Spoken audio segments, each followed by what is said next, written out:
Magandang araw sa iyo, Ate Kat.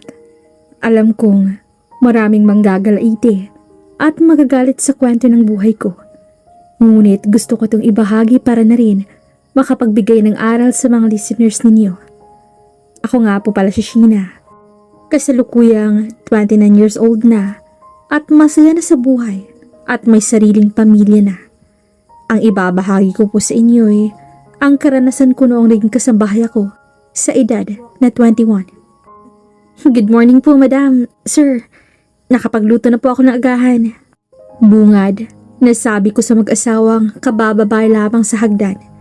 Sila ang aking mga amo at masaya ako dahil mababait ang mga ito. All around ang trabaho ko sa bahay na to, pero hindi na ako nagreklamo pa. Dahil bukod sa mabait ng amo ko medyo may kalakihan pa kung magpasweldo ang mga ito.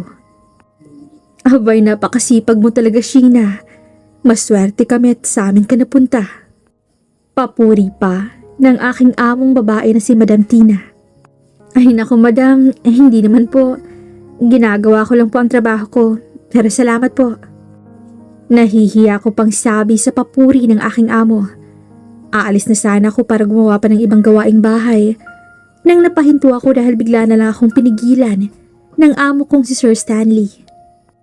Sumabay ka na rito sa agahan, Sheena. Mukhang hindi ka pa yata nag-aalmusal. Sabi ni Stanley sa akin dahilan upang ako'y matigilan. Ngunit kaagad din akong napangiti at sinubukang tumanggi. Ngunit nang pati ang amo kong babae, inaya na ako. Hindi ko na nga nagawang tanggihan pa ito. Naku, marami pong salamat. Ako na pong mag-aayos ng mga ito. Sabi ko nang matapos na kaming kumain. Ngindidian lamang ako ng amo kong babae at saka umalis sa pagkainan. Nararamdaman ko minsan ang lagkit ng tingin sa akin ng amo kong lalaki. Ngunit isinasawalang bahala ko na lamang ito kasi hindi naman maganda kung titingnan kong may mali siyang amo ko. Kaya niya ito ginagawa sa akin. Iniisip ko na lang na gano'n na lamang siya kung tumingin sa lahat. Isang araw, at pinuntahan ako ni Madam Tina sa aking kwarto kung saan kilala bilang maid's room upang ako'y kausapin.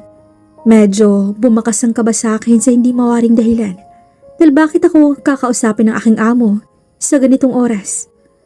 Patulog na sana ako nang biglang marinig ang katok na siyang si Madam Tina ang may gawa. Kaya naman nagmadali akong buksan ito at hindi ako nagkakamali dahil si Madam Tina ang bumungad sa akin. Bakit po, madam? Tuloy po kayo. Sabi ko't binuksan ng malaki ang pinto upang patuluyin ito. Hindi naman sobrang liit ang aking kwarto. May aircon ng CR din ito sa loob, kaya komportable rin para sa akin. Sheena, mag-OFW kasi ako. Sa susunod na linggo na ang alis ko. May trabaho kasing binibigay sa akin ng kapatid ko sa ibang bansa. Pero Sheena, pwede bang huwag kang umalis dito sa bahay? Ayoko nang kumuha ng ibang kasambahay kasi ikaw nang pinagkakatiwalaan ko. Kung gusto mo tataasan ko na lang ang sahod mo. Sabi ng amo kong babae. Sinubukan kong tumanggi patungkol sa pagtaas ng sahod dahil medyo may kalakihan na talaga ang sahod ko. Naku, hindi na po, madam. Magsistay po ako rito dahil hindi naman po ganun kabigat ang trabaho ko at may mababait na amo na po ako. Hindi niyo na po kailangan taasan pa ang sahod ko. Sabi ko naman. Natuwa naman ang aking among babae at nagpasalamat ito sa akin. Naging mas masayang ilang araw na natitira sa aking among babae. Madalas sila kong pumunta sa iba't ibang lugar. Makalipas pa ang ilang araw ay oras na para umalis ni Madam Tina. Sumama ako rito upang ihatid sa airport ang aking among babae. Oh, Sheena, ikaw nang bahala sa bahay ah. Maraming salamat ulit. Sabi ng amo kong babae. Hindi ko maiwasang mapaluha nang yakapin ako ni Madam Tina. Dahil sa unting panahon kong magkasama kami sa bahay, ay aaminin kong lahat yun ay naging masaya. Opo, hindi ko po pababayaan ang bahay, Madam Tina. Mag-iingat po kayo. Sabi ko, pabalik. Hinintay lang naming lumipad ang eroplanong sinasakyan ng aking among babae bago kami magpasyang umuwi na. Nasa backseat ako habang si Stanley na amo kong lalaki ang nagdadrive. Paggabi na nang makauwi kami, kaya naisipan ko na sanang dumiretso sa aking kwarto. Ngunit, tinawag ako ni Sir Stanley. Sheena? Bakit po? May kailangan po ba kayo? Magalang, natanong ko sa aking amo. Ngunit nakatitig lamang ito sa akin. Ilang minuto ang lumipas bago ito magsalita ulit. Wala, matulog ka na. Sabi ni Stanley, agad na umalis. Aminadong nawirduhan ako sa inaasta na aking among lalaki. Ngunit isinawalang bahala ko na lamang ito dahil ayokong magbigay ng mali siya. Lumipas sa mga linggoy, naging maayos naman ang lahat para sa akin. Parang normal lang din na araw. Paulit-ulit lang ang gagawin ko. Magluluto ng almusal sa umaga, maglilinis ng bahay sa tanghali, luto ng hapunan sa gabi. Ang kaibahan lang ngayon ay hindi na ako naaabutan ni Stanley na kumain dahil masyado nitong late kong bumaba. Kasalukuyan akong naglalabas sa washing area dahil araw ng Sabado ng araw na yun. At ayun, ang araw kung kailan ako naglalaba. Nang biglang, may maramdaman akong kakaibang presensya ng tao sa aking likuran. Nang lumingon ako'y, nakita ko ang aking among lalaki. Wala itong damit pang itaas at tanging boxer lang ang suot. Bagay na hindi ko nakikita nung nandito pa ang amo kong babae. Bakit po, sir? Tanong ko sa amo ko't hindi na mapigilang mapatingin sa katawan nito. Na tila ang mga mata ko'y may magnet na nakakonekta sa katawan ni Stanley. Katulad nung unay, nakatitig lamang ito sa akin ng matagal. Wala naman. Napadaan lang ako. Akala ko'y umalis ka. Sabi ni Stanley at nakita ko ang samantalang pagtitig nito sa akin mula ulo hanggang paa bago umalis sa washing area. Tila nakahinga naman ako ng maluwag at pakiramdam ko'y nanghina ako dahil sa nangyari. Nang makarecover at makabalik sa katinuan, ay muli na akong bumalik sa ginagawa kong paglalaba. Nagpatuloy ang ganoong senaryo ng mga ilang araw pa, kaya napagpasyahan ko na mag-leave muna kahit 3 araw o hanggang 1 linggo lang. Matagal ko na rin kasing hindi nabibisita ang ate ko na taga-probinsya. Gabi na noong mga oras na yon, katatapos ko lang mag-asikaso sa sarili ko. Pumunta muna ako sa kwarto ng amo kong lalaki upang magpaalam sa gagawin niyang leave kinabukasan. Dumaan muna ako sa kusina para tingnan kung kumain ba ang amo ko na si Stanley at nakita ko namang ubos na ang pagkain sa lamesa. Kaya sa palagay ko nakakain na ito. Kaya nilinis ko muna ito bago tumuloy sa kwarto. Nang malapit na ako napansin kong nakaawang ng konti ang kwarto ng aking among lalaki. Napahinto ako ng saglit at naririnig ko ang maiingay na tunog galing sa kwartong yun. Dahil na rin sa kuryosidad ay nagpatuloy ako't sumilip sa maliit na awang ng pinto. Doon ko nakita at mas narinig ang ingay na nagmumula sa kwarto. Mga ingay iyon ng mga ungol ng babae at ingay na nagmumula sa pahabang bagay na paulit-ulit tumataas baba. Sa pag-aari ng amo kong lalaki, halos hindi ako makagalaw sa nakita ko at tila na statwa na lamang ako roon. Nang bumalik na ako sa aking wisyo, ay agad akong umalis sa kwartong yun at napagpasyahang bukas na lamang magpapaalam sa amo. Kinabukasan ay maaga akong gumising. Pakiramdam ko ay hindi ako nakatulog ng maayos kagabi, kakaisip sa mga naging pangyayari na aking nasaksihan at narinig. Halos mapatalo naman ako sa gulat nang makita ang amo kong lalaki na nagkakape ng ganoon kaaga. Madalas kasi ay tulog pa ito tuwing nagigising ako. Nakakapanibago lamang. Good morning sir. Pasensya na po't naunahan niyo po akong magising. Magluluto po muna ako saglit ng agahan ninyo. Sabi ko. Nang akma na akong pumunta sa kusina, ay napahinto ako nang magsalita ang aking amo. May nakita ka ba kagabi? Diretsang tanong ni Stanley sa akin. Natigilan naman ako. Nanlaki ang mga mata at tila natuyuan ng laway dahil sa narinig. Po? Nakitang ano po? Patay mali siya kong tanong. Ayokong malaman ni Stanley na nakita ko ang ginagawa nito kagabi. Baka mapagalitan at mapagkamalang nang boboso pa ako sa sarili kong boss. Good. Iyon lang gusto kong itanong. Anyway, huwag ka na magluto. Mag-order na ako ng makakain ko. Sabi ni Stanley. Nahihiya naman akong bigla dahil dito. Nag-order pa tuloy si Stanley para lang may makain na dapat ako ang gumagawa. Para mapalagay ang loob ko, ay nilinis ko na lamang ang buong bahay, pati ang mga guest room sa bahay na yun. Nakasanayan ko na rin na pumasok sa master's bedroom tuwang maglilinis ako dahil hinahayaan lang naman ako ng aking among babae na pumasok dito noong hindi pa ito nangingibang bansa. Pumasok na ako sa kwarto ng aking boss upang maglinis. Hindi na rin ako kumatok at diretsyong pumasok na lang. Nang bumukas ang pinto ganoon na lang ang pagagulat ko nang muli kong makita ang amo ko sa parehong senaryo. Nakapikit ito habang nakahiga sa kanyang kama at paulit-ulit inuungol ang pangalan ko. Ang pangalan kong Sheena. Ang kinaibahan lang ay wala itong pinapanood na kung ano at ang tanging ingay na mababalot sa kwarto ay ang ungol ng aming amo at ang pahabang bagay na mabilis bumababa at tumataas. Parang hindi nito naramdaman ang presensya ko dahil sa ginagawang kababalaghan ni Stanley. Kaya dali-dali akong lumabas ng pinto. Nakalimutan ko nang isara ang pinto dahil sa pagkataranta. Agad akong pumasok sa aking kwarto at doon inabala ang sarili para makalimutan ang nakakadiring nakita. Hindi ko maintindihan kung bakit pangalan ko ang sinasambit ng lalaking amo. Ayoko sanang pagdudahan ng amo ko.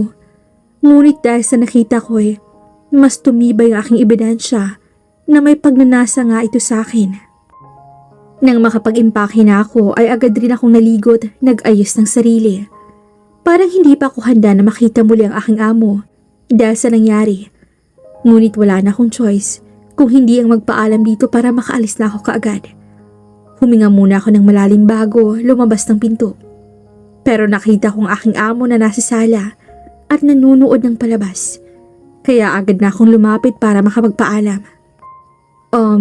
Sir Stanley, magpapaalam po sana ako kung pwedeng mag-take po ako ng leave kahit 1 linggo lang po. Matagal na rin po kasi ako mula nung nakauwi ako sa probinsya namin Sabi ko na hindi may paliwanag ang tono ng aking boses. Tila ilang na natatakot. Kinakabahan pa rin ako ngunit tinatagan ko na lamang ang aking loob. Agad namang pumayag si Stanley nang walang pag-aalinlangan. Dahilan upang makaramdam ako ng kaunting kaginhawaan. Aaminin ko na hindi ko inaasahan ng ganoon kabilis na pagpayag ni Stanley. Kaya napaisip ako na baka ay nag-o-overthink lamang ako na pinagnanasaan ako ng aking amo. Bago umalis, ay tinanong muna ako ni Sir kung sigurado pa ba daw na babalik pa ako. Dinagdagan pa ni Stanley ang sahod ko kaya nangako ako ritong babalik pa ako ulit. Naging maayos naman ang biyahe ko at nakarating kaagad sa probinsya ng mabilis at ligtas. Si ate na lamang ang kasama ko sa buhay at ang isang pamangkin. May asawa ng ate ko at isa itong magbubuko. Ang kalahati ng sahod ko ipinapadala ko kina ate dahil hindi sapat ang kinikita ng asawa nito. Excited na ako habang naglalakad papunta sa bahay ng aking ate. May dala akong mga pagkain at laruan para sa aking pamangkin na matagal ko ring pinaghandaan. Nananabik na akong makita sila. Tao po. Katok ko nang makarating na ako sa tapat ng pintuan ng aming bahay. Wala pa ring pinagbago. Ganon at ganon pa rin. Maaliwalas at ang linis ng paligid. Nakailang katok na ako ngunit wala pa ring bumubukas ng pinto. Hindi ko alam kung bakit ang kanina kong excited na puso ay napalitan ng pangangamba at takot. Hindi ko maipaliwanag kaya mas binilisan at nilakasan ko pang katok. Kasabay ng pagtawag ng pangalan ni ate at ng pamangkin ko. Ngunit natigilan ako nang may marinig akong mahinang boses na nagmumula sa maliit na kwarto.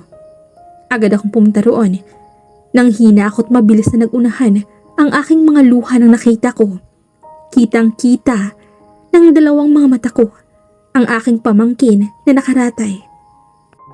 Putlang-putla ito at tila hindi maibuka ang mga mata. Tita?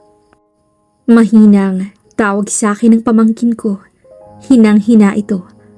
Puno ng awa ang nararamdaman ko. Sobrang sakit sa puso nang makitang ganito ang sitwasyon ng aking pamangkin.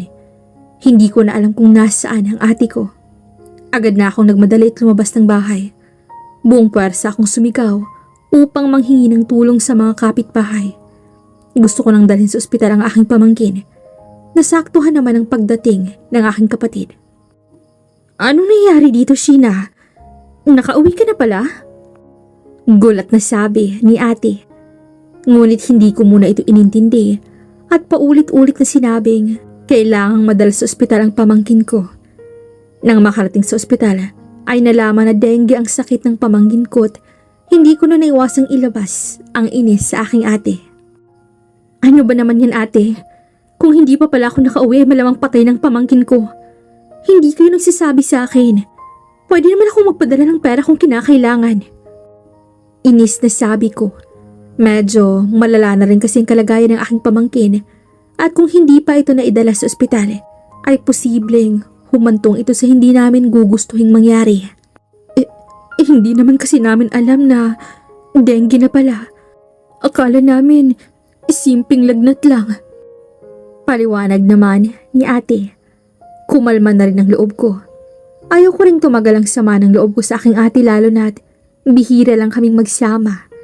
Niyakap po ang aking ate at humingi ng tawad dahil sa ipinakita kong ugali sa kanya. Naku, naayos lang. Tama ka naman eh. Baka magsulta ng hindi maganda ang pagiging pabaya ko. Sabi ni ate. Alam kong mabuti siyang ina at hindi ko siya masisisi. Masyado lang talaga akong nagpadala sa aking emosyon. Oh siya, buti pumayag ang amo mo na mag-leave ka.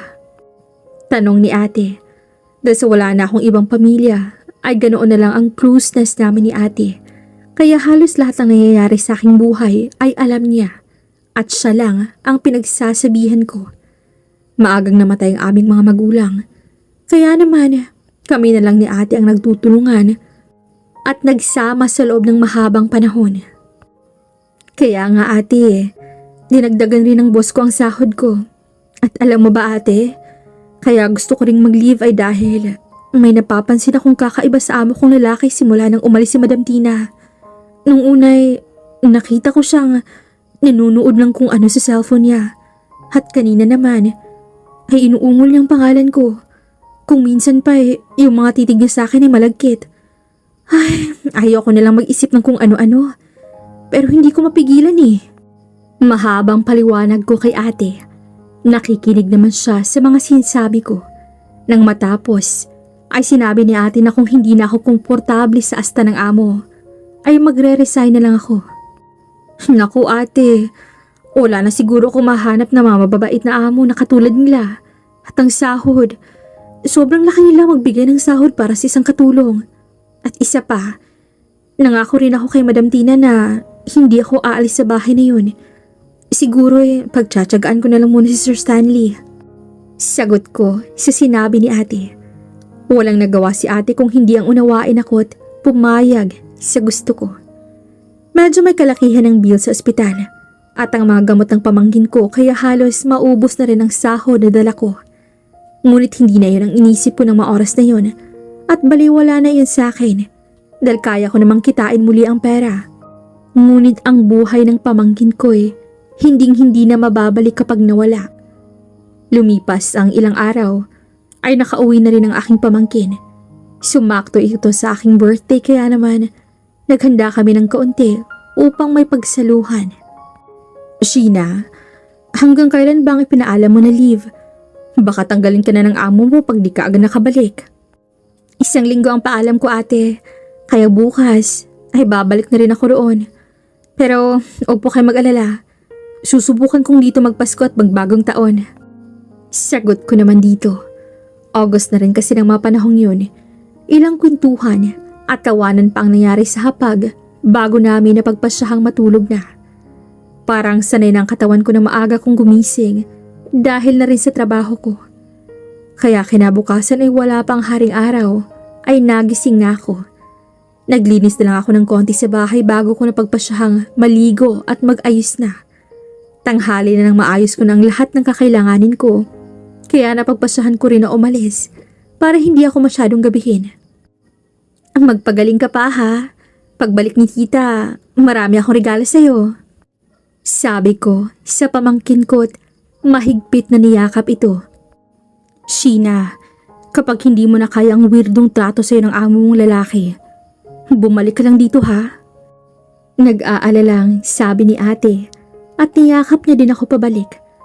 Matamis na ngiti lamang ang iginanti ko sa kanila at saka na umalis. Nakatulog ako sa biyahe at saktong pagising ko'y nagbabaan ang mga pasahero. Hudyat na nakarating na kami sa destinasyon.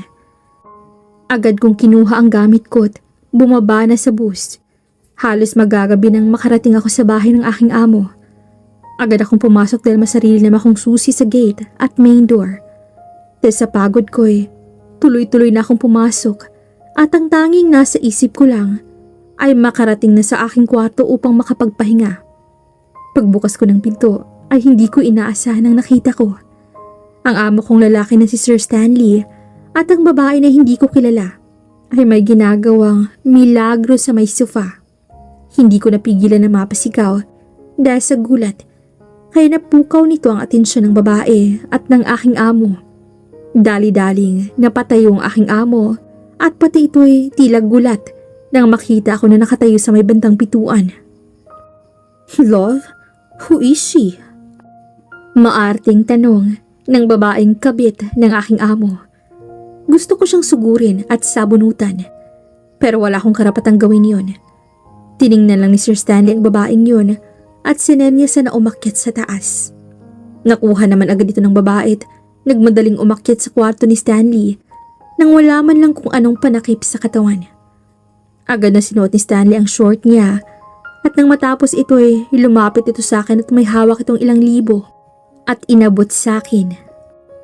Wala kang nakita, maliwanag? Sabi ni Stanley, hindi na hinintay pang ako ang kusang kumuha ng pera. Inabot ng kamay niya ang kamay ko at doon nilagay ang pera na sa kakapal ay parang aabot sa 15,000. Agad na umalis si Stanley at umakyat din sa kwarto. Ngunit nanatili ako sa kinatatayuan ko at tila di na makagalaw. Ilang minuto bago ako nahimasmasan. Hindi ko alam ang magiging reaksyon ko dahil sa nakita. Gulat at awa ang nararamdaman ko. Awa para sa aking among babae. Agad akong nagtungo sa kwarto ko at napagpasyang magpahinga at itulog na lamang ang nararamdaman. Kinabukasan ay maaga akong nagising. Nagdadalawang isip ako kung lalabas ba ako o hindi. Ngunit kailangan kong gawin ang trabaho ko, kaya no choice ako kung hindi ang lumabas na. Paglabas ng kwarto ay nakita kong aking amo na si Stanley na nagluluto sa may kusina. Nakasuot pa ito ng apron. Sir, ako na po dyan. Nakakahiya naman po at isa po sa trabaho ko ang bagay na yan. Sabi ko't akmang aagawin na sana ang sandok na hawak ng amo ko nang biglang hinawakan ni Stanley ang kamay ko. Parang may kuryente akong naramdaman nang maglapat ang kamay namin ng aking amo. Kaya agad kong hinila ang aking kamay. Nakita kong matipid ng ngiti ng aking among lalaki at bumalik ang tingin sa niluluto. Huwag ka mag-isip ng kung ano-ano, Sheena. Namiss ko lang talagang magluto. O siya, maupo ka na ron at patapos na rin itong niluluto ko. Sumabay ka na sa akin sa pagkain. Tuloy-tuloy na sabi ng aking amo. Wala akong nagawa dahil parang seryoso ito sa sinabi niya. Kumuha na lamang ako ng mga pinggan at nauna nang maupo sa pagkainan. Sinigurado ko na may dalawang upuan ang pagitan namin ng aking among lalaki. Si Stanley lang naglagay ng mga putahe sa lamesa. Siya na rin dapat ang maglalagay ng kanin sa plato ko nang pigilan ko siya. Naku po sir. Nakakahiya na po.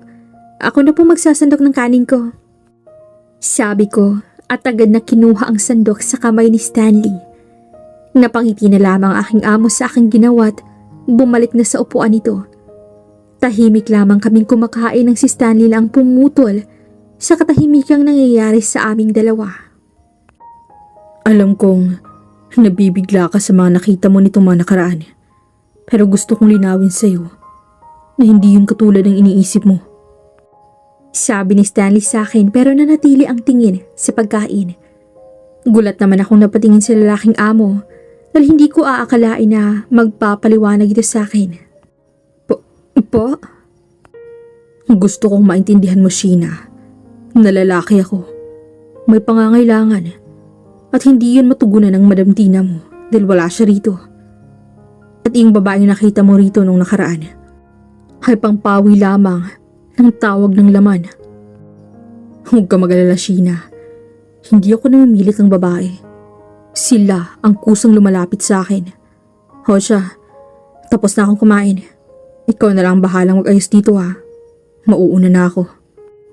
Tuloy-tuloy, nasabi ni Stanley at tinapik pa ako sa balikat bago tuluyang umalis. Ni hindi ko man lang napansin na halos hindi ko na nabawasan ang aking pagkain dahil sa kaba na nararamdaman. Paulit-ulit kong naririnig ang paliwanag ng aking amo. Ngunit paulit-ulit ko rin naaalala kung gaano kalagkit ang tingin nito sa akin. Inabala ko na lamang aking sarili sa paglilinis nang biglang tumunog ang cellphone ko. Agad ko itong tiningnan at nakita ko na ang tawag na ito ay mula sa aking ate. Agad-agad ko itong sinagot at ganoon na lamang ang gulat na naramdaman ko nang marinig ko ang boses ng aking ate na umiiyak. Sheena ang pamangkin mo, nasagasaan, sabi ng ate ko habang umiiyak. Parang binuhusan ng malamig na tubig ang buong katawan ko at halos hindi na ako makagalaw. Ha? Paano? Bakit? Utal-utal na tanong ko dahil halos hindi na ako makapag-isip. Lalong dumadagdag sa aking kaba ang hagulhol ng aking ate. May nakapagsabi sa amin na pauwi na dapat galing school si Cholo nang biglang may truck na mabilis ang pagtakbo. Hindi yata napansin ang pamangkin mo. Kumusta na ang lagay ni Cholo? Kinakabahang tanong ko kay ate. Ayokong pangunahan ng lahat at mag-isip ng negatibo. Sinabi ni ate na wala pa rin daw malay ang aking pamangkin at sinabi ng mga doktor na kailangan lagyan ng bakal ang paa at binti nito. Sabi pa ni ate na maswerte pa si Cholo dahil iyon lang ang tinamo nito. Tila nakahinga naman ako ng maluwag dahil dito pero hindi pa rin nawala ang aking kaba. Medyo may kalakihan ng pagbabakal sa paa, Sheena.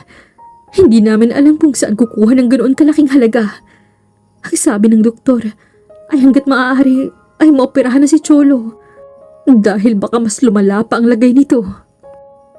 Dagdag pa ni ate na lalong nagpasakit sa aking ulo. Hindi ko na alam aking gagawin kaya nagpaalam na lang muna ako at sinabing gagawin ko ang lahat ng paraan upang makahanap ng ganoon kalaking halaga. Napagpasyahan ko na lumapit sa amo kong lalaki. Hindi ko na inisip ang posibleng kapalit ng aking gagawin. Handa akong gawin ang lahat para sa pamangkin ko. Nang matapos sa paglilinis ay agad akong naligot nag-ayos ng sarili. Bala kong kausapin ng amo ko kung pwede bang manghingi ito ng kaunting tulong o kung pwede bang mangutang ako. Katulad ng nakaraan ay may awang ang pinto ng kwarto ni Stanley. Sumilip ulit ako mula doon upang malaman ang ginagawa ng aking amo. At muli ko itong nakita na may pinapanood ng kung ano sa cellphone nito. Napagpasyahan kong kumatok na lamang upang malaman ng aking amo ang aking presensya. Ilang minuto bago buksan ng aking amo ang pinto. Pawis na pawis pa si Stanley at magulo ang suot na t-shirt. Anong sadya mo? Diretsong sabi ni Stanley. Nagtataka rin kasi ito kung bakit pinuntahan ko siya sa ganong oras. Parang ayaw na ituloy ang aking balak.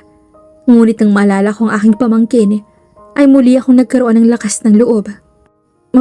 Maaari po ba akong pumasok? May gusto po sana akong sabihin sa inyo. Sabi ko kay Stanley. Lalong bumakas ang gulat sa mukha ni Stanley dahil sa sinabi ko. Ngunit ilang minuto lang ay nilakihan nito ang bukas ng pinto. Hudyat na pinapatuloy niya ako sa loob. Agad naman akong pumasok at naupo sa may maliit na sofa sa kwarto. Anong sasabihin mo? Hindi ba pwedeng pagbabukas yan? Naaksidente po kasing pamangkin ko. Alam ko pong kabibigyan niyo lang sa akin ng karagdagang sahod at kababalik ko lang mula sa bakasyon. Pero sir, parang awa niyo na po. Pwede niyo po ba akong tulungan? Pangako po, gagawin ko ang lahat para mabayaran ang utang ko sa'yo. Naluluhang sabi ko na halos lumuhod na sa harapan ng amo. Nag-angat ako ng tingin sa amo kong lalaki upang tingnan ang reaksyon nito. Ngunit nanatili lamang itong nakatingin sa akin. Gagawin mo ang lahat? Sabi naman ni Stanley habang diretso pa rin nakatitig sa akin. Bigla akong nakaramdam ng kaba at madiing napalunok. Nagdadalawang isip ako. Ngunit nang makita ko ang pagkabagot sa mukha ng amo, ay agad na akong nagpasya. Opo, kahit ilang buwan niyo akong di pasahurin, ayos lang. Magkano bang kailangan mo? Kahit 50,000 po sana. Kailangan daw po kasing bakalan ng binti ng pamangkin ko. Sabi ko't napayuko na lamang dahil sa hiya na nararamdaman. Nag-angat ako ng tingin nang makita nga ang libo-libong pera sa kamay ng aking amo. Nang inabot nito sa akin, hindi na ako nagdalawang isip. Nakunin ito at magpasalamat. Nginitian lamang ako ni Stanley at inutusan na akong bumalik na sa aking kwarto dahil anong oras na rin. Huwag mong kakalimutan ng sinabi mong gagawin mo ang lahat, Sheena. Matulog ka ng mahimbing. Bukas na simula ang pagbabayad mo. Sabi ng aking amo at agad na sinara ang pinto. Halos manlambot ang tuhod ko dahil dito. Napatingin na lamang ako sa aking kamay na punong-puno ng pera at iniisip ang aking pamangkin na nangangailangan ito. Kinabukasan ay maaga akong nagising. Agad ako nag-ayos ng sarili at nang matapos ay nagtungo sa kusina upang gawin ang aking mga kailangang gawin. Akala ko'y normal na araw lang yun. Hindi ko kasi nakita ang aking amo na si Stanley sa kung saan.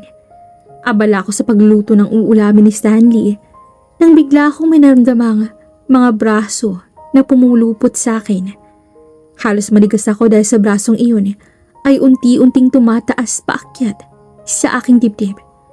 Nararamdaman ko rin ang hininga ng aking among lalaki sa may bandang leeg ko.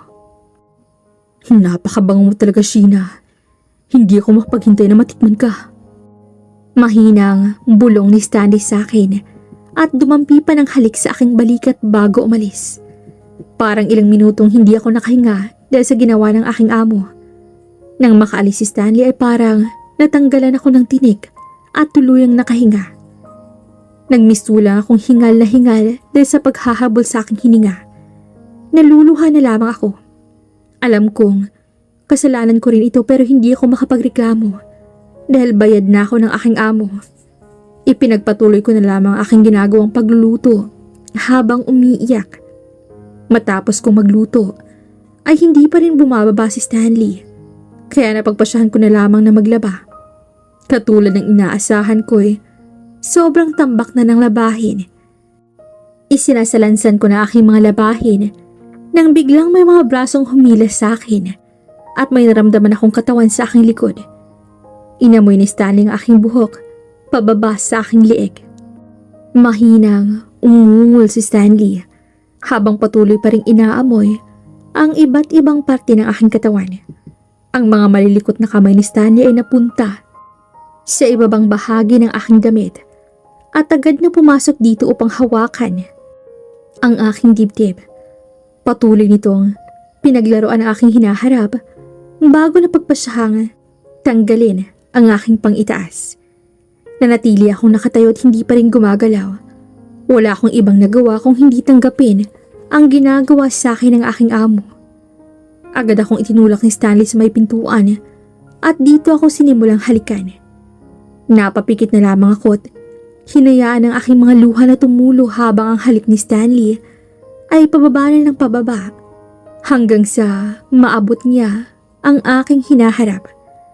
Hindi ko napigilan na mapaliyad nang maramdaman ang mainit na sensasyong iyon. Narinig ko pa nga ang mahinang tawa ni Stanley dahil dito.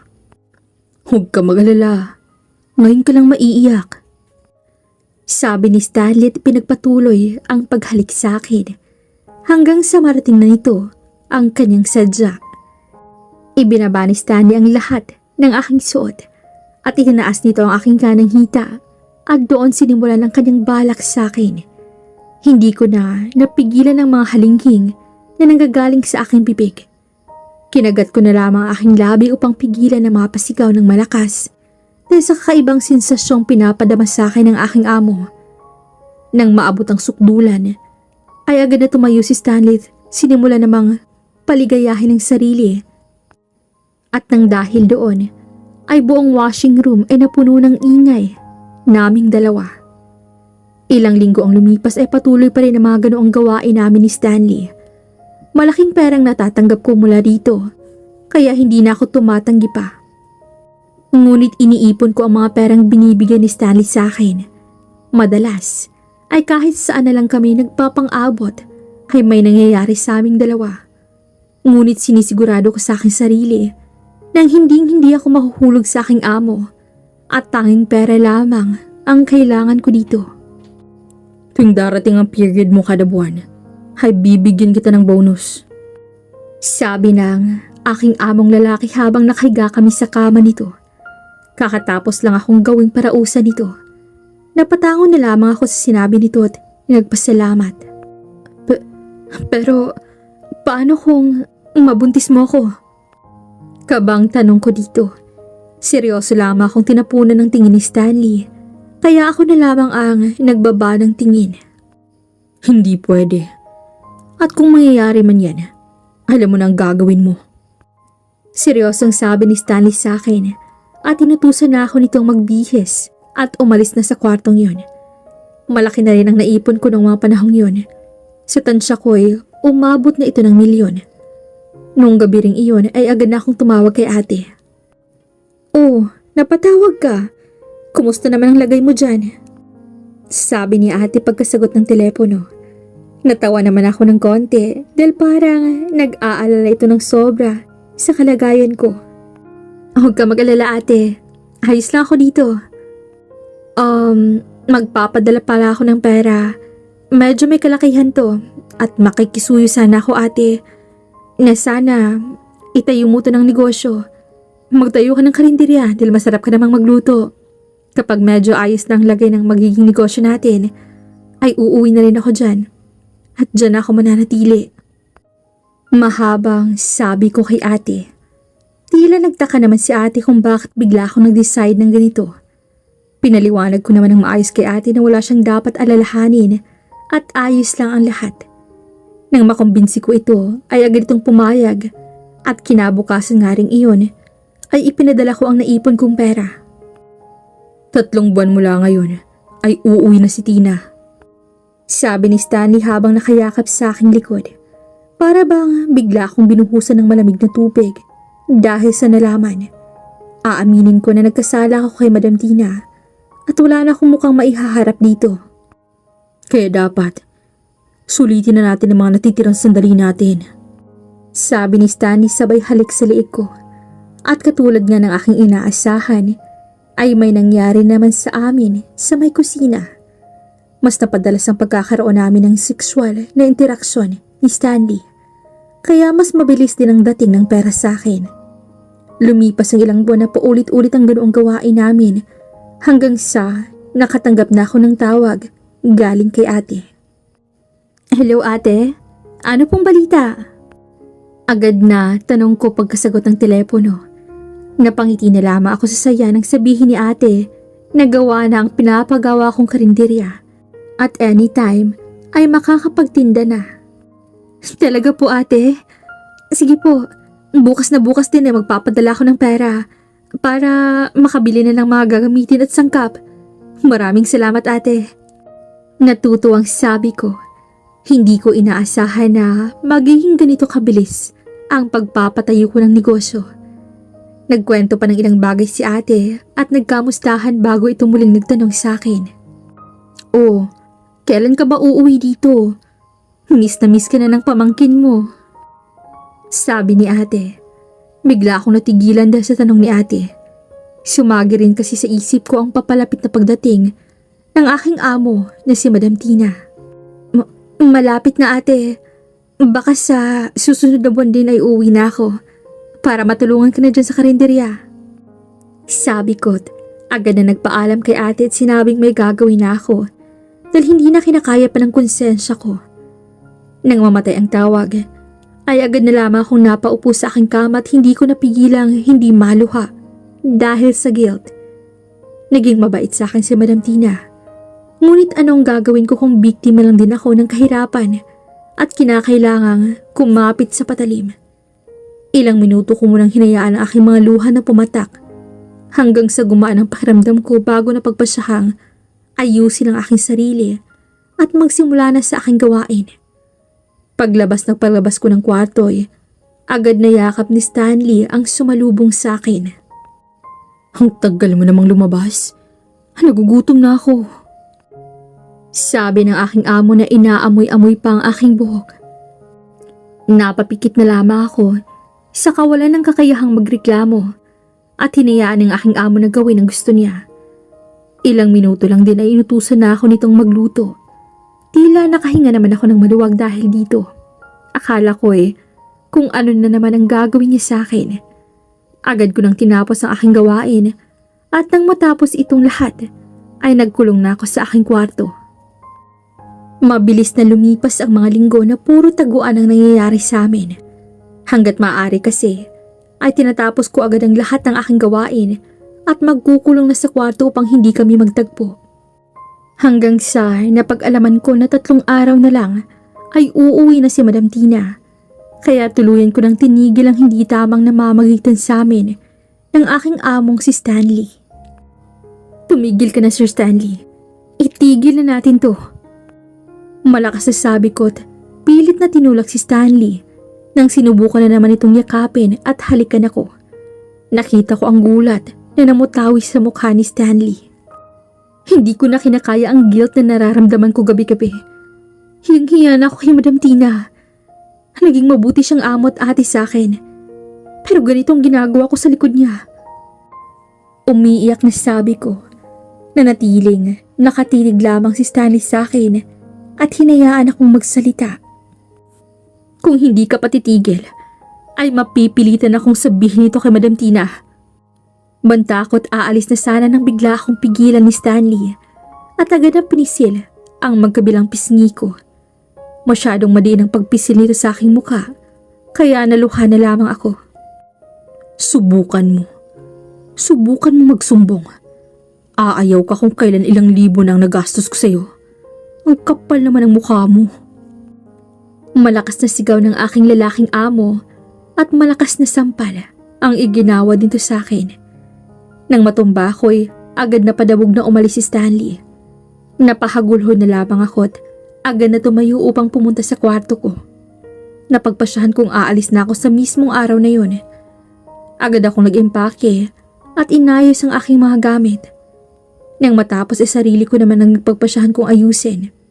Habang naliligo ay saka ko lamang napansin na pumutok pala aking labi dahil sa lakas ng sampal sa akin ni Stanley kanina. Nang matapos maligo ay agad ko itong ginamot. Hinihiling na sana'y hindi ito mapansin ni ate. Paalis na sana ako nang maalala ko si Madam Tina, kaya napagpasyahan kong mag-iwan ng sulat dito at isulat ang lahat ng mga nangyari noong mga panahong wala si Madam Tina dito sa bahay. Hindi ko mapigilang maluha habang sinusulat ito. Magkahalong awa at guilt ang nararamdaman ko. Nang matapos ay agad ko itong inipit sa aking drawer at umalis. Nasa biyahe na ako nang napagpasyahan kong tumawag kay ate upang ipaalam na pauwi ako sa probinsya. Bakit ngayon ka lang nagsabi? Di sana nakapaghanda kami. O siya, mag-iingat ka. Ipapasundo na lamang kita sa terminal. Sabi ni ate. Napangiti na lamang ako't nagpasalamat dito. Napakasaya ko dahil kahit maaga kaming naulila, ay meron pa naman akong pamilya na uuwian. At iyon ay ang aking ate at ang pamilya nito. Mabilis na lumipas ang panahon at 1 buwan na agad ang nakalipas mula nung lumayas ako sa bahay ng aking amo. Naging maunlad ang itinayo naming karinderya dahil bukod sa masarap ang luto namin, ay talaga namang komportable ang mga customer sa karinderya namin. Madalas na nauubos ang mga paninda namin, kaya malaki-laki na rin ang naiipon ko. Marami kaming naging suki at isa na dito si Jerry. Isang order nga nito, magandang binibini. Pakidagdagan na rin ang pagmamahal mo para lalo akong mabusog.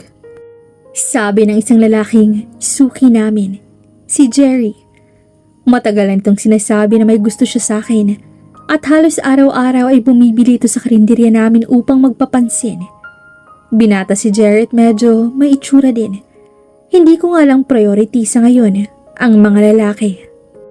Hay naku Jerry, halos araw-araw kang bumibili dito at halos araw-araw ka ring sinusungitan at binabase ditong kapatid ko. Abay matibay ka rin ano? Sabi ni ate at sabay tumawa. Natawa rin naman kami ni Jerry dahil totoo ang sinabi ni ate. Sa araw-araw na pagbili at pangungulit ni Jerry ay araw-araw din akong nagsusungit dito. Handa naman po akong hintayin si Sheena hanggang sa handa na siya ate. At hindi naman po ako nagmamadali. At kahit masungit at matara yan, napakaganda niya pa rin sa paningin ko. Sabi ni Jerry na tinitigan pa ako sa mga mata, sabay kindat. Malalakas na hiyawan ang namutawi sa karinderya dahil dito at napairap na lamang ako sa pambobola ng binatang ito. Oh, eto ng order mo. Kumain ka na agad at baka nalilipasan ka lang ng gutom. Sabi ko at nagtawanan naman kaming tatlo. Kinagabihan habang nagbibilang kami ni ate ng kinita namin noong araw na yon, ay may bigla itong sinabi sa akin. Sheena, paano kaya kung mag-aral ka ulit? Malaki-laki rin naman ang naipon mo at kaya mo nang makapag-aral ang sarili mo. Para din kapag nakapagtapos kay, mas lumawak pa itong negosyo mo. Ate, baka mabuli lang po ako sa school. Grade 6 lang ang natapos ko at baka magmukha lang akong nanay sa mga classmates ko. Natatawa ko pang biro, ngunit nang makitang seryoso si ate, ay nawala rin ang mga ngiti ko. May narinig ako sa barangay. Nakalimutan ko ang tawag doon. Pero 6 months lang daw ang aaralin mo at pwede ka nang graduate ng senior high. Kapag naipasa mo yun, ay pwede ka na agad mag-college. Sabi ni ate. Sinubukan kong magdahilan kay ate na keso, mas gusto kong magtrabaho na lang para kumita kaysa mag-aral. Ngunit tila desidido si ate na sa usaping iyon, kaya sa huli, wala rin akong nagawa kung hindi ang pumayag na lamang. Napagpasyahan namin ni ate na kapag enrollment ay mag-aaral na akong muli, katulad ng gusto niya. December na kasi nung mga panahong yun, kaya alanganin rin. Kinabukasan ay maaga akong nagising upang magluto ng mga ititinda. Maaga ring nagising si ate upang tulungan ako sa mga paninda namin. Habang nagluluto, ay nagkukuntuhan din kami patungkol sa iba't ibang mga bagay. Malapit na palang Pasko ate no? Mas mabuti siguro kung maaga tayong mamimili ng panghanda. Halos 2 linggo na lang kasi ay Pasko na. Excited ako dahil ilang Pasko rin ang lumipas na hindi ko kasama ang aking pamilya. Oo nga no, bukas na lang tayong mamili dahil linggo rin naman. Ay, ang bilis ng panahon. Parang kailan lang ay nangangaroling pa tayo. Pero ngayon, tayo nang magbibigay ng pamasko sa mga inaanak natin. Natatawang sabi niya. Natawa rin naman ako dahil dito. Tama si ate. Sobrang bilis ng panahon. Masaya kaming nagluluto at nagkukwentuhan nang biglang may kumatok sa pintuan. Tao po? Boses ng babaeng kumakatok sa pinto. Natigilan ako nang marinig ang sobrang pamilyar na boses na yun. Halos na statwa ako at hindi nakagalaw. Kaya naman si ate na lang nagpasya ng bubukas ng pinto. Sino po sila? Magalang na tanong ni ate sa bisitang nasa pintuan. Kinakabahan pa rin ako. Hindi ako pwedeng magkamali. Si Madam Tina iyon. Dito po ba nakatira si Sheena? Amo niya po ako noon. Sabi nito. Nang marinig ni ate ang sinabing iyon ng babae, ay agad niya itong pinatuloy at pinaupo sa maliit na sofa. Sheena, nandito ang amo mo. Sigaw ni ate. Lalong tumindi ang kaba ko dahil dito. Agad akong tumayot, pinunasan ang pawis na namuo sa aking noo. Dahan-dahan akong naglakad papunta sa sala at tama nga ang hinala ko. Ito ang aking amang babae na si Madam Tina. Nang makita ako ni Madam Tina ay agad itong tumayo at nilapitan ako upang yakapin. Hindi ko na napigilan ang aking mga luha at agad na itong tumulo. Shh! Ayos lang ang lahat. Hindi ako galit sa iyo o ano. Tumahan ka na. Sorry po. Sorry po. Paulit-ulit na sabi ko dito habang nakayakap pa rin. Ilang minuto rin ay kumalma na ako kaya agad akong inalaya ni Madam Tina na makaupo. Nagtaka ako ng pag-uwi ko wala ka na sa bahay. Alam kong nangako ka sa akin na hindi ka aalis doon at patuloy mong aalagaan ang bahay. Kaya alam kong may nangyari. Hindi ko agad nakita ang sulat na iniwan mo. Sa totoo lang ay nakarang linggo ko lang nakita ang sulat mo. Nang malaman ko yun, ay agad akong nakipaghiwalay kay Stanley. At ang tanging gusto ko ay makita ka. Maniwala ka sa akin. Wala akong galit na nararamdaman sa iyo. Naiintindihan kita, Sheena. Naiintindihan kita. Mahabang sabi ni Madam Tina. Halos hindi ako makaangat ng tingin dahil sa hiya. Pero dahil sa sinabi ni Madam Tina, ay nagkaroon ako ng kaunting lakas ng loob na magpasalamat sa kanya. Hindi lang naman po si Sir Stanley ang may kasalanan. Aaminin ko po na ginamit ko rin siya. Ginamit ko ang pera niya habang ginagamit niya rin ako. Parehas lang po kami may kasalanan, Madam Tina. Patawarin niyo po ako. Naiintindihan kong sitwasyon mo. Hindi mo kasalanan na kailangan mo ng pera. Hindi mo kasalanan na wala ka ng pagpipilian kung hindi ang gawin ng bagay na yun. Hindi na kita pipilitin na bumalik sa bahay upang maging kasambahay kong muli. Na nakikita ko namang maganda ng buhay mo dito. Pero sana'y huwag mo kakalimutan na anytime, nandito ako. Kapag may kailangan ka pwede mo akong lapitan. At hindi ako magdadalawang isip na tulungan ka. Sabi ni Madam Tina sa akin. At muli akong niyakap nito. Agad na rin nagpaalam si Madam Tina sa akin at lubos akong nagpapasalamat at humingi ng tawad sa kanya. Halos buong araw na yun ay wala ako sa sarili at muling hinahanting ng aking guilt dahil sa ginawa't nangyari kay Madam Tina at Sir Stanley. Ayos ka lang ba, Sheena? Nandito lang ako pag may problema ka, ha? Sabi ni Jerry. Parang bumalik naman ang aking isip sa ginagawa. Nasa harap pala ako ng mga customers. Pasensya na. Ano nga ulit ang sayo? Tanong ko kay Jerry. Nang makapili ito ay agad kong sinandok ang order ni Jerry nang bigla kong mabitawan ng mangkok. Sheena, ayos ka lang ba? Magpahinga ka na lang muna sa bahay. Ako na dito. Namumutla ka. Sabi ni ate. Hindi na rin ako nagdalawang isip na sumunod dahil hindi talaga maganda ang pakiramdam ko. Nagpresenta na si Jerry na ihatid ako sa aming bahay. Sigurado ka bang ayos ka lang, Sheena? Pwede kang magsabi sa akin. Sabi ni Jerry sa akin nang makarating kami sa bahay. Nginitian ko lamang si Jerry at sinabing wag nang mag-alala at ayos lang ako. Napabuntong hininga na lamang si Jerry at nang masiguradong ayos na nga ako agad na itong nagpaalam na aalis. Ngunit pinigilan ko siya. Maraming salamat sa paghatid, Jerry. Na-appreciate kita. Sabi ko dito at nginitian ito. Nginitian naman ako pabalik ni Jerry.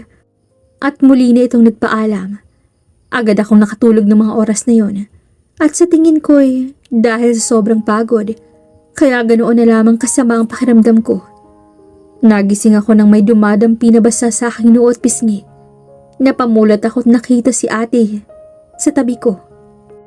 Ang taas ng lagdat mo. Kumain ka muna para makatulog ulit. Ipaghahanda kita, sandali lang. Sabi ni ate at agad na tumayo. Sinubukan kong bumangon. Ngunit agad din akong napahiga nang bigla akong mahilo. Sobrang bigat ng ulo ko at halos umikot ang nasa paligid ko. Sobrahan siguro sa pagod ng katawan mo. Sakto't linggo bukas. Magpahinga ka maghapon para bumalik ang lakas mo. Sabi ni ate habang sinusubuan pa ako nito ng pagkain. Sobrang sakit ng katawan ko at tila pinupukpok ng kung ano ang aking ulo. Pagkatapos kumain, ay ilang minuto lang ang lumipas ay agad na rin akong nakatulog. Kinabukasan, ay agad akong nagising dahil sa mga boses na tila nag-uusap. Kumusta na po si Sheena? Dalhin na po kaya natin siya sa ospital, ate? Narinig ko ang boses ng lalaki. Sinundan ito ng tawa ni ate. Ano ka ba naman, Jerry? Pagod lang ang katawan ni Sheena dahil sa sunod-sunod na trabaho. Kailangan lang niya ng pahinga. Sabi ni ate na tila natatawa pa sa sinabi ni Jerry. Pinakiramdaman ko ang aking sarili at hindi na ganoon kabigat ang pakiramdam ko. Kaya agad na akong bumangon at lumabas ng kwarto. Oh, ayun na pala si Sheena eh. Alalang-alala yung future BF mo sa'yo. Sabi ni ate na itinuturo pa si Jerry gamit ang nguso. Nararamdaman ko ang titig ni Jerry sa gilid ko kaya agad ko rin siyang tiningnan. Hi, aga mo ah. Simpleng sabi ko dito. Ngunit nakatitig pa rin si Jerry sa akin. Medyo nakaramdam ako ng ilang at na-conscious sa itsura ko ngayon. Pasimple ko pang kinapa ang mukha ko kung may laway pa o wala. Ayos na bang pakiramdam mo? Seryosong tanong ni Jerry. Nagulat ako dito dahil tila alalang-alala talaga ito. Mahina akong natawat. Sinigurado ko sa binata na ayos lang ako at wala siyang dapat ikaalala. Nagpatuloy ang ganoong gawain ni Jerry. Halos araw-araw ay maaga siyang pumupunta sa bahay at tumutulong sa mga gawain, lalo na sa pagbubuhat. Masyado namang nagpapalakas itong si Jerry sa'yo, Sheena. Bakit hindi mo pa sagutin? Pang-aasar na sabi ni ate. Inaasar pa kaming dalawa ni Jerry. Aaminin ko na dahil sa pagpupusigi ni Jerry, ay unti-unti na ring napapalagay ang loob ko sa binata. Ngunit gusto ko pa rin na mas makilala ang binata at mas makilala niya rin ako. Ano ka ba naman, ate? Baka sagutin talaga ako ni Sheena niyan. Birong gatong naman ni Jerry sa biro ni ate. Natawa naman ang dalawa ngunit hindi ako natatawa sa mga biro nila. Agad akong tumayot umalis. Ngunit may naririnig akong yapak na tila sumusunod sa akin. Huy, Sheena. Ang biro lang naman yun eh. Sorry na. Sabi ni Jerry ngunit patuloy lang ako sa paglalakad hanggang sa makarating ako sa dagat na halos nasa likod lang ng bahay namin. Umupo ko sa may bandang puno at pinagmasdan ng dalampasigan. Ganoon din ang ginawa ni Jerry na tumabi rin sa akin. Namutawi ang katahimikan sa aming dalawa hanggang sa ako nang naunang nagsalita. Alam mo bang, sobrang hirap ang naranasan ko noong nangangatulong pa lang ako. Naranasan kong ipagpalit ang katawan ko para sa pera, para mabuhay, para sa kung ano ako ngayon. Sobrang hirap na halos hindi ko na matingnan ang sarili ko sa salamin dahil sa pandidiring nararamdaman ko. Pinagkatiwalaan ako ng amo kong babae na si Madam Tina na alagaan ang bahay nila at manatili bilang kasambahay sa bahay na yon. Naging mabuti siya sa akin at minsan ay hindi niya ipinaramdam sa akin na isa akong katulong. Pakiramdam ko ay bahagi na rin ako ng pamilya nila. Ngunit sa kabila ng kabutihan niya sa akin, ay nagawa ko pa rin siyang pagtaksilan at traidorin. Ilang beses may nangyari sa amin ng amo kong lalaki na asawa niya. At ang kapalit nun ay pera na siyang dahilan kung bakit nagkaroon kami ng karinderya. Mahabang paliwanag ko habang nakatingin sa alo na humahampas sa dalampasigan. Bakit mo to sinasabi sa akin? Dahil gusto kong makilala mo ako. Gusto kong gustuhin o mahalin mo ako ng alam mo ang nakaraan at buo kong pagkatao. Puno ng damdamin na sabi ko sa binata. Nakita kong pag-amo ng mukha ni Jerry. Tila nauunawaan na niyang ibig kong sabihin. Mahal kita, Sheena. Kahit anumang nakaraan mo, handa ko yung tanggapin para lang makasama ka. Handa akong magsimula ng panibago para sa ating dalawa. Sabi ni Jared, hinawakan pa ang aking mga kamay. Hindi ko inaasahan ang sagot niya, kaya ako naman ang napatulala sa kanyang muka. Ramdam na ramdam ko ang sinseridad ni Jerry ng mga oras na yon. Ang buong akala ko'y wala lang tatanggap sa akin at rerespetuhin ako ng buong buo matapos malaman ang nakaraan ko. Pero si Jerry ang patunay na hindi lahat ng tao ay ganoon. Nung araw din na iyon ay sinagot ko na si Jerry.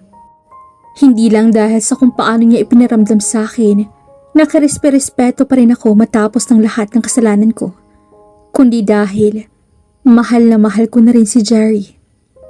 Magkasama kami nag-celebrate ng Pasko. Sobrang saya ko na natagpuan ko ng lalaking handa akong ibigin ng buo. Ang tagal kong hinintay ang pag-ibig na to. Sa wakas, ay dininig din ang panalangin ko. Sabi ni Jerry, dinampian ng halik ang pisngi ko. Sobrang saya ko na hinarap ko ang aking takot na mahusgahan. Dahil si Jerry ang resulta ng katapangan kong yun. Hindi rin nakatapos sa pag-aaral si Jerry. Kaya naman nang magkaroon ng enrollment at agad kami nag-enroll na dalawa. May pangarap din si Jerry. Ngunit dahil sa hirap ng buhay, ay hindi na rin ito natuloy pa sa pag-aaral. Kumuha na lamang ako ng mga trabahante upang magkatulong si ate sa karinderya at makapag-focus ako sa pag-aaral. Kami ni Jerry nagtutulungan sa halos lahat ng gawain sa paaralan. Sabay din kaming pumasok. Pakiramdam ko'y bumalik ako sa pagiging teenager dahil sa ginagawa namin. Anong kukunin mong course kapag nakapagtapos na tayo ng senior high? Tanong ko kay Jerry habang naglalakad kami pa uwi. Gusto kong maging pulis, kaya criminology ang kukunin ko. Ikaw? Balik naman na tanong ni Jerry sa akin. Sandali pa ako napaisip bago tuluyang sumagot. Siguro yung kurso na may kilalaman sa business na lang para din matutukan kong maliit kong negosyo namin ni ate. Sagot ko naman sa tanong ni Jerry. Masaya kami nagkwentuhan at halos tawanan ang ginagawa namin hanggang sa makarating na kami sa bahay. Oh, paano? Sunduin ulit kita bukas ha? Sabi ni Jerry at nagpaalam na sa akin. Agad namang lumapit si Jerry sa akin at yumakap. Oo, mag-iingat kapag uwi. Ang biling ko dito at yumakap pabalik sa boyfriend ko. Kahit nag-aaral ako ay hindi ko pa rin nakakalimutang tulungan ang aking ate. Tuwing walang pasok, ay isa ako sa mga nagmamanage ng karinderya namin hanggang sa unti-unti ko nang napapaayos ang aming bahay at ako na rin ang umako sa pagpapaaral ng aking pamangkin. Mabilis na lumipas sa mga buwan at araw na ng graduation namin ni Jerry. Parehong nandoon ang pamilya ko at pamilya ni Jerry. Sobrang saya ko dahil parehas naming tinutupad ang pangarap naming dalawa ng magkasama. Parehas kaming graduate ng may award, kaya ganoon na lang din ang pagka-proud namin sa isa't isa. Nagpatuloy ang maraming achievements naming dalawa dahil ng araw din na iyon ay matatayo na ang pangalawang branch ng aming karinderya. Eto ay ang karinderya ni Sheena. College na kami ni Jerry at parehas naming kinuha ang kurso na pangarap namin. Dahil na rin sa pagsisikap at sa dedikasyon namin na ilang taon lang din ang lumipas at nakagraduate kami sa prestihiyosong universidad na malapit lang sa amin. Dahil na rin sa aking kaalaman at natutunan sa pag-aaral ay napalago ko pa ang aming negosyo at ilang branch pa ang napatuyo ko sa probinsya namin. Nagkaroon pa ako ng ibang negosyo katulad na lamang ng computer shop at laundry shop. Habang si Jerry naman ay nagsimula ng mag-take ng exam at asikasuhin ang mga kakailanganin niya para maging isang ganap na pulis. Nang malaman ko ang araw ng release ng result ng exam ni Jerry, ay agad akong naghanda ng mga pagkain at bumili ng regalo para sa boyfriend ko. Malakas ang pakiramdam ko na makakapasa ang boyfriend ko dahil bukod sa masipag ay matalino rin ito.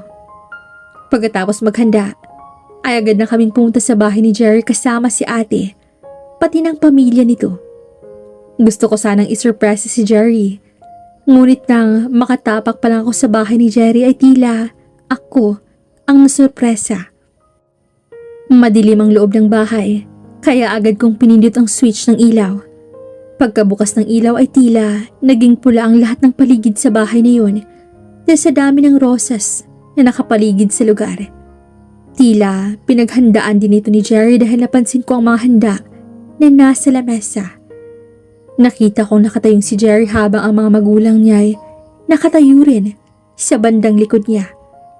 Nagsimulang tumugtog ang violin na lalong nagpaganda sa nangyayari ng mga oras na yun. Napatitig na lamang ako kay Jerry na napakagwapong nakatindig sa harapan ko habang may hawak na bouquet. Dahan-dahang lumapit si Jerry sa akin at nang malapit na ito ay hinawakan ni Jerry ang aking kamay at dinampian ng halik. At halos nastatwa na lamang ako nang dahan-dahang lumuhod ang boyfriend ko. Simula pa lang na makita kita, nahulog na agad ang puso ko sa'yo. Nung mga panahong sinusungitan mo ako ay mas lalong tumibay ang nararamdaman ko sa'yo. At nung araw na sinabit ipinagtapat mo sa akin ng totoong ikaw, nasabi ko na sa sarili ko na ikaw na ang gusto kong makasama habang buhay. Sheena, alam kong sobrang dami mo nang naranasan sa buhay. Masaya man ito o masakit. Ngunit sana hayaan mo akong maging parte at makasama mo sa mga pagsubok na kakaharapin mo pa. At ngayong isang ganap na akong pulis at may ipagmamalaki na ako sa iyo at sa buong mundo, Sheena. Will you marry me? Sinsirong sabi ni Jerry habang diretsyong nakatitig sa akin. Hindi ko na napigilan ang aking mga luha at nagunahan na itong tumulo. Ang dapat na ako mag-surprise sa aking boyfriend ay ako pa ang nabigla dahil sa paandar nito. Napalingon na lamang ako kay ate na tahimik na umiyak sa gilid na tila kasabot din sa nangyayaring ito. Proud na proud ako sa pagsisikap mo, Jerry. Kitang-kita ko kung gaano ka nahirapan at nagpursige para matupad ang pangarap mo. At sa tingin ko handa na rin akong harapin ang hinaharap ng kasama ka. Yes, Jerry. I will marry you. Madamdaming sagot ko. Hindi ko akalain na makakatagpo ako ng ganitong lalaki sa buhay ko. Pagkatapos ng mga pinagdaanan ko tinanggap ko na ang sarili ko na hindi ko mararanasan ito. Ngunit nagbago ang lahat nang makilala ko si Jerry. Ang taong rumispeto at tinanggap ako ng buo. Napuno ng palakpakan ang buong bahay at isa iyon sa pinakamasayang sandali ng buhay ko. At sa ngayon nga, Ate Kat, ay happily married na ako with Jerry at ilang taon na rin kaming mag-asawa. May 2 anak na rin kami at masayang namumuhay ng magkasama. Mas lumawak pa ang negosyo namin at ang asawa ko naman ay responsable at mapagkakatiwalaang pulis sa lugar namin. Sana ay may natutunan kayo at may nakuhang aral sa kwento ko. Kung hindi mo pa natatagpuan ang tunay na pag-ibig, ay huwag kang magmamadali dahil kusa itong darating sa buhay mo. Hanggang dito na lang po at maraming salamat. Lubos na gumagalang, Sheena.